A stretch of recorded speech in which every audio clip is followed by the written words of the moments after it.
Hello and welcome to Guyanese Swag, where we bring you interviews from Guyanese leaders across the diaspora who are shakers and movers in their field getting things done. And today is no different. We have an award-winning, exceptional, and I don't use that word lightly because she has social proof to prove it. She is a holistic health pharmacist who has dedicated 15 years of her career giving her clients nothing but the best of holistic healthcare. Her name is Dr. Sue Ojageer. Dr. Sue, let's get into this interview. What part of Guyana are you from? Nice to meet you. I'm originally from Berbice, Guyana. So how long have you been here in the United States? I've been here close to 30 years. I spent about 20 years in New York. And it's funny, I still consider that like my hometown, living there for so long, but now I'm in Texas, in Dallas, Texas. Guyana, New York, Texas. That is some really dynamic changes. Talk to us about that change. What was it like let's start with from Guyana to New York. Fill us in on that period. So let's see. I left Guyana when I was about 6 years old. So I don't have too much memory of back home, but I have very vague memories about, our house, our yard, just like the community and how it was very welcoming and just so natural and wonderful and beautiful. That's what I remember from stories and just some vague memories. And left mainly for all reasons I think what most of our parents did, for coming to America for a better life and giving us, that opportunity, the American dream. And I'm an only child. I'm an only daughter. My parents had me when they're like very late in life. So it was just basically starting new for them, starting life brand new in a whole different country and just basically giving me the opportunities of living the American dream. So we moved to America. We lived in New York, and that's where I see a lot of opportunities for change and seeing how the community was able to change from what I remember growing up as a child, seeing where it is now. I think it changed drastically, and there's so much room for lots of improvement and just getting our community better health and just bringing them to understand that there's so many ways that they could practice good health and take care of themselves and just live at the fullest. Because now, just putting them first and just understanding that we're so unique and so diverse that we don't fall into the cookie cutter shape of everyone else that we see healthcare as. And that's what I focus on. I focus on our individuality and taking care of my patients based on their uniqueness, because we're not like everyone else. We're so different. I have so many questions for you, but I'm going to try to pace myself so that I'm not overwhelming you. What was the inspiration for you to get into holistic healthcare? So I'm a pharmacist by practice. I've worked in retail, my big box retail chain for about 14, 15 years of my career. And there I saw the struggles that every nationality, every patient goes through with like back and forth with medicines. Like, is this the right one for me? Like, all the switching of doctors are changing back and forth. It's, not the right fit. They're not getting results. Lots of opportunity there that were missed, or just sometimes patients give up because it is a lot of work to get you on the right medicine. And not a lot of people understand that it's not just a one size fits all healthcare. It has to be individualized because we're all different. We're going to react to medicines differently, and we're going to produce a different result because we're all so different. So I decided to step out of that. I love what I did. I mean, I practiced and I loved it for 14 years, but it was a hard choice for me to, step away from the comfort of, practicing there and create a business where I focus on what I said before about the individualities of our patients. So I work with physicians, and collaboratively, we help our patients get the right medicine using their genetics. So we look at their genetics, and based on how the reports come back, we're able to see what medicines will work best, depending on how they metabolize medications. And there we have their therapies formed that way. What is the major difference between a traditional pharmacist and a holistic pharmacist? So there's pharmacists in wide variety of practices. There's, I recently published a coloring book that shows about 50 different specialties that pharmacists could practice in. So there's many different ways that we could provide care, but traditionally there's the retail pharmacist, there's a hospital pharmacist, there's a couple other ones too that we're not too familiar with, but those are the main ones that we always see in the public facing eye. So a functional pharmacist or holistic pharmacist would try to treat the patient and get to the root cause of the illness, not just throw medications on, hoping that something would work. We try to get to the root cause of the disease state of the illness and treating that, because sometimes not all disease states require medicine. As much as I am a pharmacist, I don't always require or present an option of medicine to my patients. Sometimes it's lifestyle modifications that work best. So it's getting to the root cause of the illness. You literally just made my brain go like this. Question. So. I love it. I love it though, because when you say this to someone, it sparks that interest. And that's the exact reason I love these responses, because it's honestly, it's true. And not many people are aware of that. And when you explain this very simple but complex statement, it's light bulbs should go off and they should say, maybe I was doing it I was used to hearing it one way. Maybe I should consider doing something different. And overall, we try to do it this way because you're the main person that we want to take care of, the patient, and we want to make sure that we're giving the best care possible to them. So walk us through this. Let's go back for a moment. So you migrated from Guyana, you're 6 years old. What was that change like for you, being 6 years old in a new place and leaving basically everything and everybody you know behind? What was that change like? It was, looking back at it now, and thinking of how my childhood was growing up, I would say it was rough. It was very, very, we had bare bones at minimum, no luxuries, none of the fancy things that we hear about nowadays, but not a day, I would say, goes by. And it's so interesting. I would ever think that was a struggle. It was what made me get to where I am today. And I don't think I was ever short for anything. I had the best of everything, I would say, growing up. And even though it's the smallest things, and that's what you have to learn to appreciate, the smallest things that could mean so much. It doesn't have to be monetary, but I felt like that's how my childhood was personally. Being an only child, I just had the attention was on me always. My parents always focused on making sure I got an education. That was the biggest thing. They'll do anything to make sure that was something that I had to accomplish and just make sure I get. So they worked, very hard jobs. They worked, security guards. My mom was a home health aide, and they worked alternating schedules, 24 hours. Sometimes I would hardly see them, but thinking back at it now with my kids, you realize how many sacrifices they made just to have those opportunities and to be able to get me to where I am today. So it is, thinking about it, it's difficult, but I wouldn't have been here if it wasn't because of that. And very grateful for all of those amazing things. As a child growing up and now looking back at it, seeing the sacrifices that your parents made and seeing that alternate schedule happening and the coming and going as you referenced, looking back at that now, do you feel like the sacrifice was worth it to leave everything and then to come here and have to start over from the ground up and to see your parents basically as adults go back into the form of a child, learning a new environment, learning new culture, not new language, but new terminologies to the language that they already knew. What was the emotions like for you? And then the sacrifice in and of itself, do you feel like it was worth it? Oh gosh, it was 100% worth it, I would say, because they got to grow up with me in a way, because I would teach them things. I would, it's funny, they didn't go to school. So they always joke and say, I never went to school, but I went to school with you. They followed me along the whole process. Whenever I would do something at school, I would, they would read along with me. I would show them things, and they honestly are very sharp with the way they picked up things.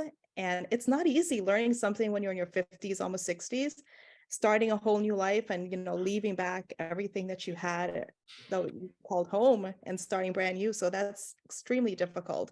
Like we have like kids who are struggling, or teenagers who are struggling to learn a concept, but imagine doing it when you know something one way your whole life, but imagine doing that, X amount of years later. So I would say it's been a fun journey, extremely, we had our difficulties. There were some days when, we barely were able to make like payments on the rent and, lots of moving around. And I didn't understand like what was going on at that time because I was younger, but they barely were able to make payments because it was always me. They were focusing on making sure that I was taken care of school-wise, with like getting my tuition paid and like whatever necessities I needed to make sure I was comfortable.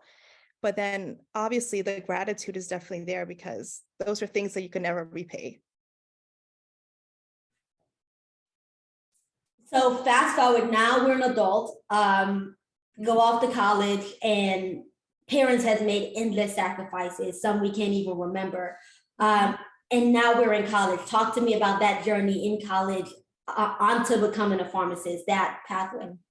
So I went to St. John's and I did my pharmacy degree. I received it there. And that wasn't much of an option. I always knew that I always wanted to do something in healthcare.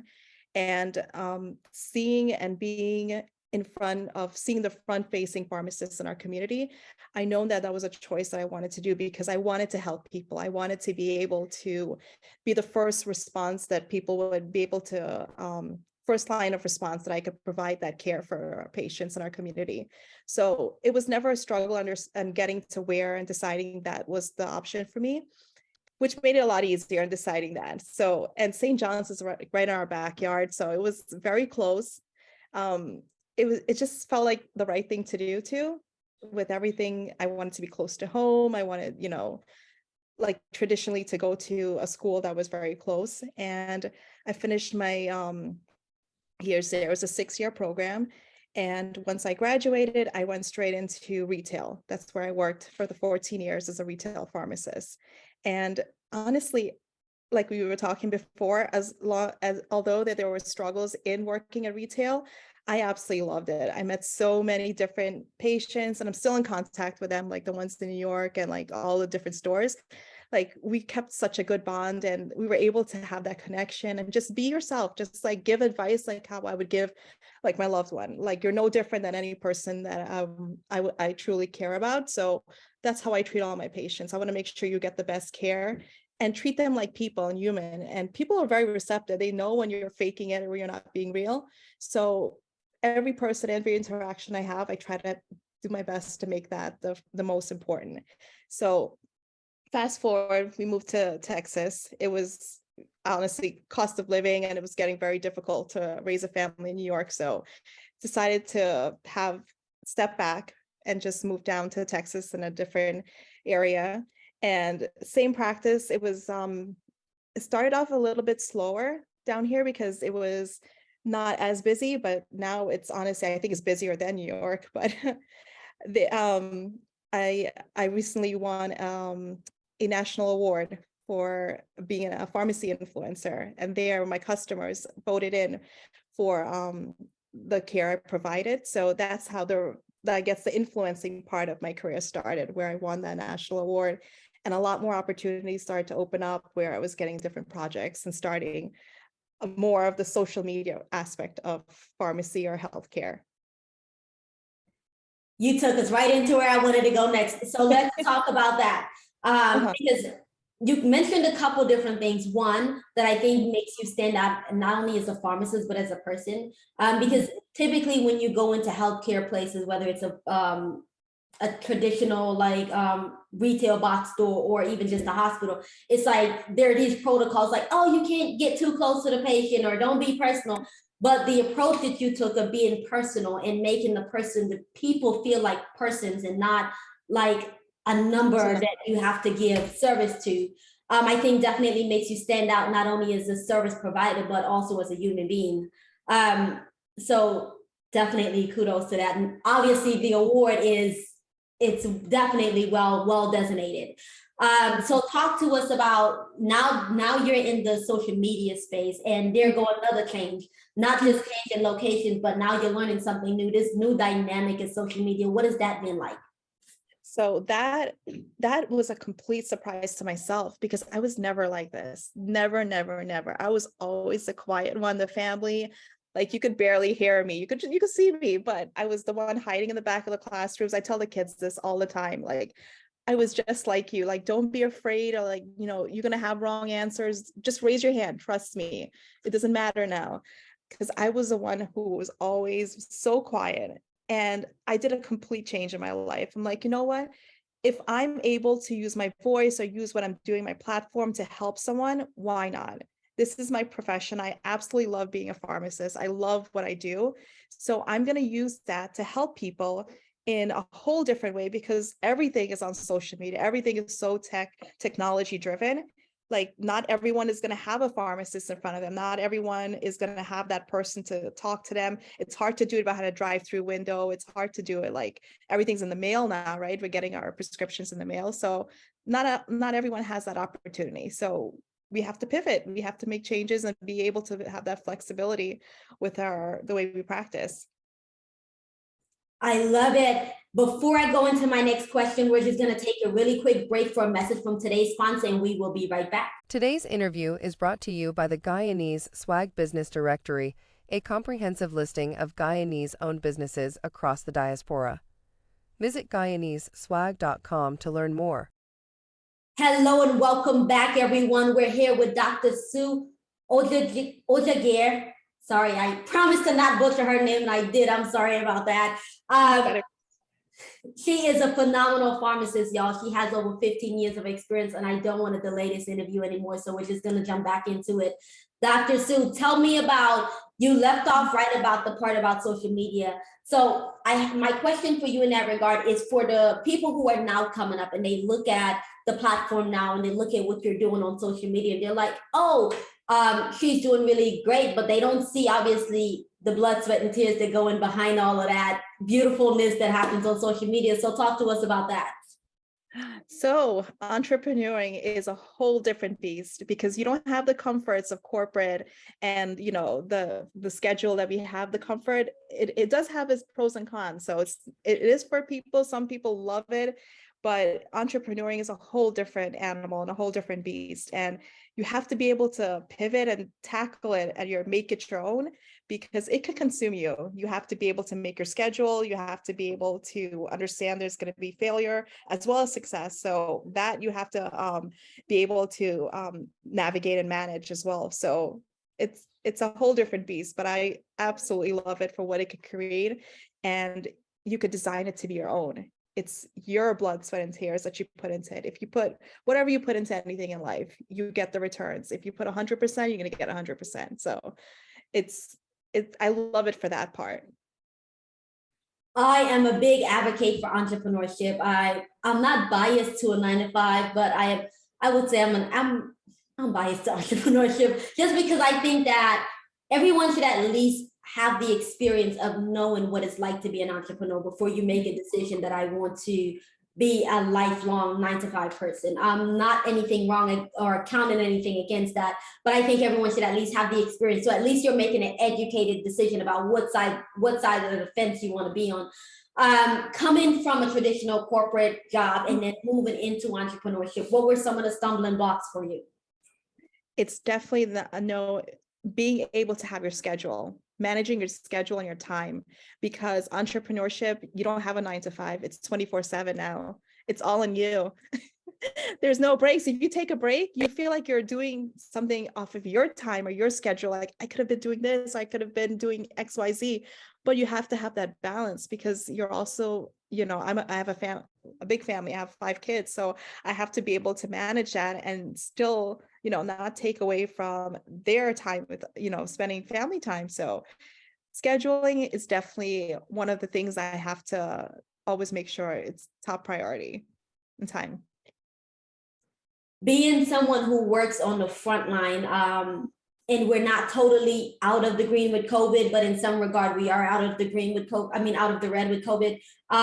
Being somebody who worked on the front line, what was that like for you? And I'm interested for your family, having to manage a family of 5 plus a spouse, and a business and all these different aspects, but then also being required to be somebody on the front line of something that nobody knew what it was or how to deal with it. How did you navigate that?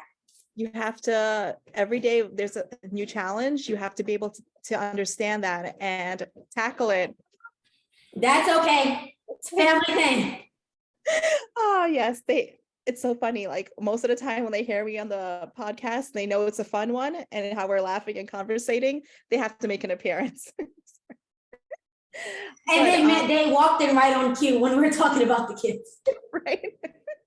They love it. So it's definitely, when you have you're in the front line, it was the beginning of COVID. Every day was like a different change or different protocol. We had so many, wear this, do this, wash your hands this amount of times. Like there was like so many changes. So you have to be able to, go with that and still be obligated to understanding to protect your patients and yourself. But you also have to provide care as well, because we are frontline workers. At that time, being in retail, when I was vaccinating, I had a duty to do. So I had to gear up and, gown up, mask up, everything, and just go at it. Hats off to you. Indeed, hats off to you. Talk to us about the book. I'm interested about that. So please dig in and tell us all about the book. When I hear the book or we talk about the book, I feel like that's the most funnest project I worked on. It was, and you know what it is? I think it's because the kids had so much involvement in it, and we did it all as a project and we worked on it together. So the whole concept of what the business is, and how I use genetic information or help people get the right medicine based off of their individuality and their uniqueness. That whole concept, I said, how can I make it simple where, not many adults know about it? It's a complex topic, but maybe if we explain it to the kids, because the kids hear me talking about it. When I say the word, what the study is, pharmacogenomics, they could say the word. And it's so common now where they hear me talk about it. It's just like, oh, it's using genetics to get the right medicine, or using that information to help you get your best care. So they know what that whole process is. I'm like, if these kids know about this, maybe it will be really good if other kids, and that way other families can know about it. Start young, because our kids are our future. So it was Christmas last year. We were like coming up with Christmas gifts, wondering what we should do. And instead of like, doing the whole laundry list of all the toys and everything, we get tired of, like, let's work on a project together where we could all contribute to it. We're all gonna like have our say. So I'm like, let's have a children's book. Let's put this all into a children's book. So I went on Fiverr, got the illustrations. I came up with the story, the formatting. And I thought it was going to probably take like a year or 6 months. It was done like within 2 months. Wow. Surprisingly, everything was like done. And I went self-publishing through Amazon, which was extremely, extremely easy. And they were very helpful throughout the whole process. Went on Amazon, uploaded, and it took off. Like, it was so cool because like so many STEM organizations, the children's school, like so many other people were interested. I even think that it was like a target audience, because I was just mainly trying to do like a kids, like a fun health book, but it took a whole different spin. Now it's a STEM inspired children's book where it teaches like a concept about using science and getting through to the kids. So that has been an amazing journey. And that is so amazing that it actually came full circle. So talk to me now about your children and them being involved and seeing them have a step up in a way that I guess you didn't have as a child, and now being able to give that to your children, which is every parent's dream. It is. It's so interesting. And I'm like, what made me interested or want to do like a children's book? Because I'm not a writer. I'm not like anything in the background as a writer. So I remember when I was younger, my dad and my mom, they used to order these health books. Like, how we used to have their Encyclopedia Britannica, like the subscription. Well, we had this, it was called the Health Handbook. And in this book, it had like every single disease state, and it has like index cards. And throughout the whole book, it just explains like every disease state. It gives you pictures. It tells you like very easy, basic how to treat it, like what do you need to do, like precautions and things like that. And I'm thinking back to this, I'm like, what? Like, why was I interested in that? Like, why was that so important at that time? But I love collecting that. And when it comes in the mail, I would put into the binder and like have it organized. I have like about 5 of these like stacks of binders. And the kids will like go through it and just like look at the pictures. It's mainly like pictures because it's still teaching them something, but it has like the bright, colorful pictures. And I'm like, I wonder if that was like a subliminal message that I had when I was younger, that I was always in front of these type of books or type of things that made me want to do something like this now that I'm older. And it's funny, like we do something or we're exposed to something when we're younger and it leaves an impression now when we're adults. And, you know, hopefully that I could do the same for other generations, all the little ones now. They see something that seems so like interesting, maybe they'll take it and God knows what they'll do with it. So that's my hope for like every child out there. They'll be inspired by something very, very, you know, what we think is so complex, and they'll take it and make it the next discovery later on down the years.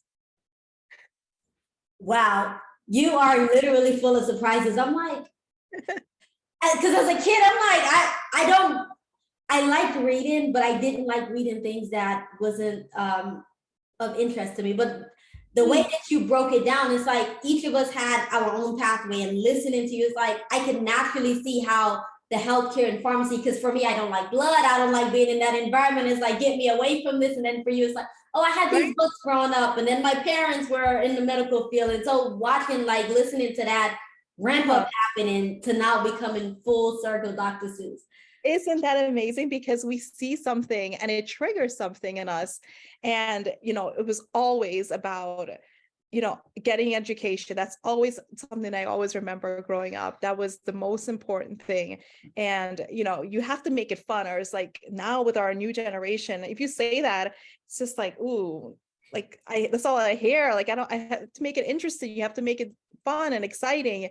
So there's a lot of things out there that we could give to the little ones that'll inspire them to take this whole, you know, revolutionize the way we think now, because it's not easy to get an education. I'll hear that and like, okay, what does that mean? You have to explain it, or you have to further into it. So it's how you present it, for sure. Absolutely. From where we sit today with technology in the healthcare system and everything that's happening, and then like, for example, we're living here in the States, and then obviously technology wise, we're further ahead than other countries. And then looking back at Guyana, that's now making that turn into technology, and in many ways bridging that gap. What would you say to those looking at this video and might have an interest in migrating from Guyana to another country, whether it be for personal or career choices? What would you say to them? And the follow-up question to that is for those interested in getting into the medical field, what would you say to them as well? A dream and you believe that you could do it, definitely go for it, because you're your biggest advocate. And once you take it and you grow it and you believe in yourself, it'll be so amazing. It'll blossom to something that it's amazing, for sure. And, you know, you said it so perfectly too. Now that we're seeing that how the disparities, and like, we always think of Guyana struggling or being still third world, or being, you know, in the later, they're not up to par with technology, but it's changed quite a lot. I mean, I'm looking at pictures, I'm seeing like how it looks there now. I'm like, this is not the way I remember hearing about it. So we have a lot of room for growth, and I would love to see a lot more of our own people doing so many amazing things. I want to hear like the next new thing being discovered. I want to hear more of our nationality being out there. I love it. And my last and final question for you, for those who want to connect with you, who want to get involved with the amazing work that you're doing, how could they connect and collaborate with you? Of course, I love it. So I'm online on all the social media platforms. Main site would be my website, pharmasou.com.